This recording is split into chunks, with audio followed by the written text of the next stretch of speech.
बहुत समय पहले पहाड़ी इलाके के एक छोटे से गांव देवगढ़ में गोपाल अपनी पत्नी सविता और 2 बच्चों चंदा और मोनू के साथ रहता था। गोपाल बहुत ईमानदार लेकिन गरीब किसान था। उसके पास थोड़ी सी जमीन थी, जिससे मुश्किल से 2 वक्त की रोटी का इंतजाम होता था। सर्दी का मौसम शुरू हो चुका था। ठंडी हवाएं गांव के हर घर में घुस रही थीं। एक रात सविता ने गोपाल से कहा, इस बार ठंड बहुत तेज पड़ रही है।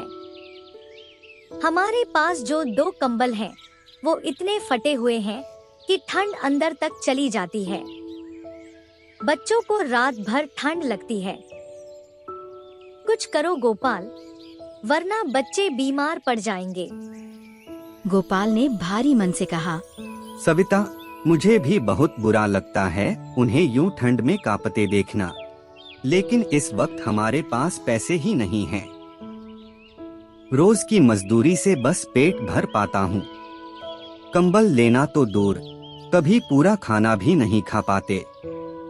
सविता बोली, तेरे पास कुछ तो बचत होगी। गोपाल ने जवाब दिया, बस 60 रुपए हैं। अगर मैं हमारे पड़ोसी मोहन से अपने 40 रुपए उधार ले लूं तो 100 रुपए हो जाएंगे। उसी से कंबल आ जाएगा। अगले दिन गोपाल मोहन के घर गया। मोहन आंगन में बैठा था। अरे गोपाल, इस ठंड में कहाँ जा रहे हो भाई? गोपाल बोला, भाई तू याद कर, मैंने कुछ महीने पहले तुझे 40 रुपए दिए थे। अब बहुत जरूरत है, बच्चों के लिए कंबल खरीदना है। लौटा दे तो बड़ा उपकार होगा। मोहन ने लंबी सांस ली। भाई, तेरी हालत मैं जानता हूँ, पर क्या करूँ? मेरी भी फसल बर्बाद हो गई। घर में पैसे नहीं हैं। तभी मोहन की पत्नी बोली, अरे शर्म नहीं आती क्या? गोपाल भाई ठंड में अपने बच्चों के लिए पैसे मांग रहा है। मेरे पास 25 रुपए है, ये ले लीजिए, बाकी मोहन देगा जब उसके पास होंगे। गोपाल ने 85 रुपए लेकर बाजार का रुख किया। दुकानदार ने उसे कई कंबल दिखाए, लेकिन कोई भी 120 रुपए से कम का नहीं था। भाई साहब, 85 में कुछ हो सके तो दे दीजिए, ठंड से बच्चे कांप रहे हैं। दुकानदार बोला, भाई, यह बाजार है, कोई धर्मशाला नहीं। उधार की बात मत करना। निराश गोपाल वापस लौट पड़ा। रास्ते में उसने देखा एक बूढ़ा व्यक्ति सड़क किनारे ठंड में सिकुड़ रहा था। उसके फटे कपड़े देखकर लगता था कि वह कई दिनों से भूखा है। गोपाल आगे बढ़ गया, पर कुछ ही कदमों बाद ठिठक गया। क्या मैं इतना पत्थर दिल हो गया हूँ कि किसी को ठंड में मरने के लिए छोड़ दूं? वह लौट आया और धीरे से बोला, बाबा, आप यहाँ क्यों बैठे हैं? बूढ़ा आदमी बोला, बेटा, मेरा नाम रामदयाल है। मेरे बेटे मुझे घर से निकाल चुके हैं। अब मेरे पास ना घर है ना खाना। मैं ठंड से मर जाऊंगा शायद। गोपाल ने आंखों में आंसू भरते हुए कहा, बाबा, मेरे पास बस 85 रुपए हैं। इनमें से 70 आप रख लो, शायद इससे कोई आसरा मिल जाए। मेरे पास कंबल ना सही, घर तो है।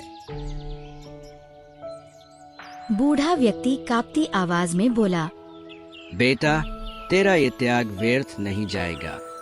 ईश्वर तुझे वो देगा जो तूने कभी मांगा भी नहीं। गोपाल को लगा जैसे किसी ने उसके दिल पर मरहम रख दिया हो। वह घर लौटा। सविता बोली, कंबल लाए? गोपाल ने सब कुछ बताया। सविता गुस्से में बोली, हम ठंड से मर रहे हैं और तू किसी अजनबी को पैसे दे आया? गोपाल, दान तब दिया जाता है जब घर भरा हो, खाली पेट नहीं। गोपाल ने कहा, मुझे मालूम है, पर उस बुजुर्ग को देखकर मन नहीं माना। शायद भगवान ने ही भेजा था मुझे आजमाने के लिए। सविता ने चुप रहकर रोटियां सेंकी और कहा, 3 रोटियां बची थी। 2 बच्चों ने खा ली, एक तेरे लिए रखी है। उसी वक्त दरवाजे पर दस्तक हुई। बाहर एक बूढ़ी औरत खड़ी थी। बेटी, 2 दिन से कुछ नहीं खाया, कुछ दे दो। सविता ने कहा। माँ, हमारे पास भी कुछ नहीं है। गोपाल ने तुरंत कहा। अंदर आओ माँ, ये रोटी आपके लिए है। बूढ़ी औरत ने रोटी खाई और बोली, बेटा, भगवान तुझे इतना देगा कि तू दूसरों को खिलाएगा। अगली सुबह सविता ने कहा, घर में कुछ नहीं बचा। जो 15 रुपए हैं, उनसे राशन ले आओ। गोपाल बाजार जा ही रहा था कि रास्ते में उसने एक और बूढ़े को बेटे से झगड़ते देखा। बेटा, मेरी आंसू की दवा खत्म हो गई, ले आ।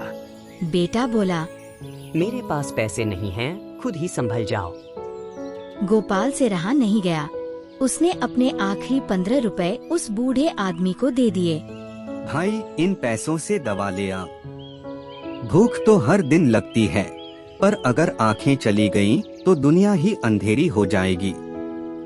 घर पहुंचकर सविता फिर नाराज हुई। तुम्हें तो दूसरों की फिक्र है, अपने बच्चों की नहीं। गोपाल बोला, ईश्वर पर भरोसा रखो, वो सब देख रहा है। कुछ देर बाद सविता बोली, मेरे पास माँ की दी हुई चांदी की पायल है, उसे गिरवी रख दो। बच्चों को भूखा नहीं सुला सकती। गोपाल अन्य मन से पायल लेकर साहूकार के पास गया। साहूकार ने पायल के बदले 200 रुपए दे दिए। गोपाल ने राशन लिया, घर आया, खाना खाया और सब चैन से सो गए। आधी रात को 2 चोर उनके घर में घुस आए। राजा के सिपाही उनके पीछे थे। वे भागते हुए बोले, सिपाही पास है, सोने के सिक्कों की थैली यहीं छोड़ दो, जान बचाना जरूरी है। वे थैली वहीं छोड़कर भाग निकले।